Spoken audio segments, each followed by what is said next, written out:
जवान बहू ममता अपने कमरे में लेटी हुई थी और अपने पति आकाश से बातचीत कर रही थी। वीडियो कॉल पे बातचीत कर रही थी और अपने पति से बार बार कह रही थी कि आप घर चले आइए, मेरा मन नहीं लगता है। और इतनी सारी आवाजें लगातार उसके बगल वाले कमरे में जा रही थी, यानी कि उसके बगल वाले कमरे में उसका ससुर लेटा हुआ था। उसके कानों तक ममता की आवाज लगातार जा रही थी और इतनी सारी आवाजें सुनने के बाद उसका ससुर जो होता है कहीं ना कहीं उठता है और फिर जाकर देखने लगता है कि उसकी बहू किससे बात कर रही है। जब उसका ससुर उठता है तो फिर उसके कमरे के पास जाता है और देखता है कि उसकी बहू ममता अपने पति आकाश से वीडियो कॉल पे बात कर रही है और लगातार उसे घर बुला रही है।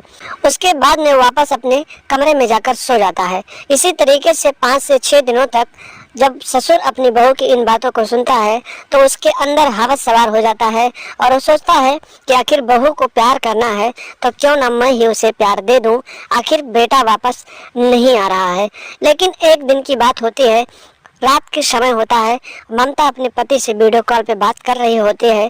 तभी अचानक उसका ससुर उसके कमरे में पहुंच जाता है और फिर उसके बदन को धीरे धीरे सहलाने लगता है। उसके बाद जब ममता को लगता है कि उसका ससुर आया हुआ है तो फिर वो अपने पति से कहती है कि वीडियो कॉल डिस्कनेक्ट कीजिए, मुझे नींद आ रही है, मैं सोने जा रही हूँ। और उसके बाद उसका पति आकाश वीडियो कॉल डिस्कनेक्ट कर देता है और फिर वो वीडियो कॉल कट करने के बाद में मोबाइल रख देती है और अपने ससुर से कहती है कि बाबूजी आप ये क्या कर रहे हैं। उसके बाद उसका ससुर कहता है कि तुम रोज अपने पति को घर बुलाती हो और तुम्हारा पति नहीं आ रहा है तो और तुम्हारा प्यार करने का मन कर रहा है तो क्यों ना मैं तुम्हारी जरूरत को पूरा कर दूं। इतनी बात सुनने के बाद ममता जो होती है पहले से ही अपने पति के प्यार के लिए तड़प रही होती है, तो फिर वो भी अपने ससुर की बातों को समझते हुए उसे देर नहीं लगता है और वो भी अपने ससुर के बातों में आ जाती है और फिर वो अपने ससुर के साथ रातें रंगीन करने लगती है। इसी तरीके से इन दोनों के रिश्ते बनने लगते हैं और दोनों एक दूसरे से प्यार करने लगते हैं। रोज रात को ममता खाना बनाती है और खाना बनाने के बाद अपने ससुर को देती है और दोनों खाना खाने के बाद में ससुर और बहू का रिश्ता हटा देते हैं और पति और पत्नी की तरह एक दूसरे के साथ एक ही बेडरूम में रहने लगते हैं। इन दोनों का ये प्यार चलने लगता है, लेकिन इन दोनों का ये प्यार एक दिन सबके सामने आ जाता है जब लोगों को इनकी जानकारी होने लगती है।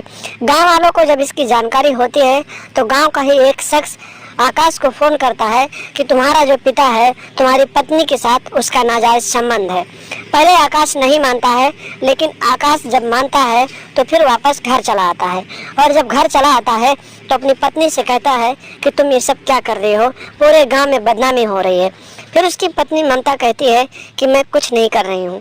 उसके बाद आकाश सोचता है कि इन दोनों को मैं रंगे हाथों पकड़ लूंगा। और उसके बाद एक दिन की बात होती है, रात के करीब 2 बज रहे होते हैं। आकाश जब सो जाता है तो फिर उसकी पत्नी ममता अपने कमरे से उठती है और अपने ससुर के कमरे में पहुंच जाती है।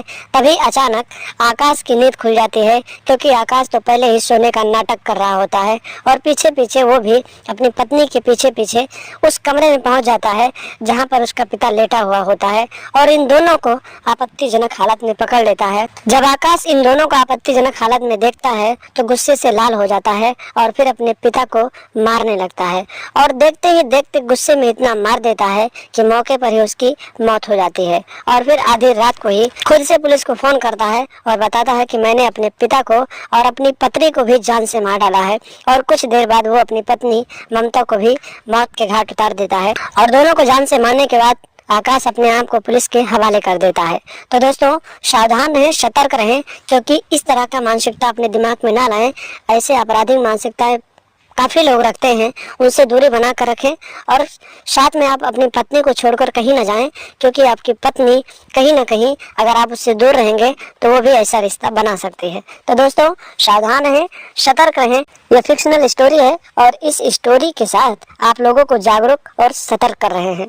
तो दोस्तों लगातार साथ में हमारे बने रहें, चैनल को सब्सक्राइब कर लें और वीडियो को लाइक करके जरूर जाना और लगातार देखते रहें एएसएन क्राइम अफेयर।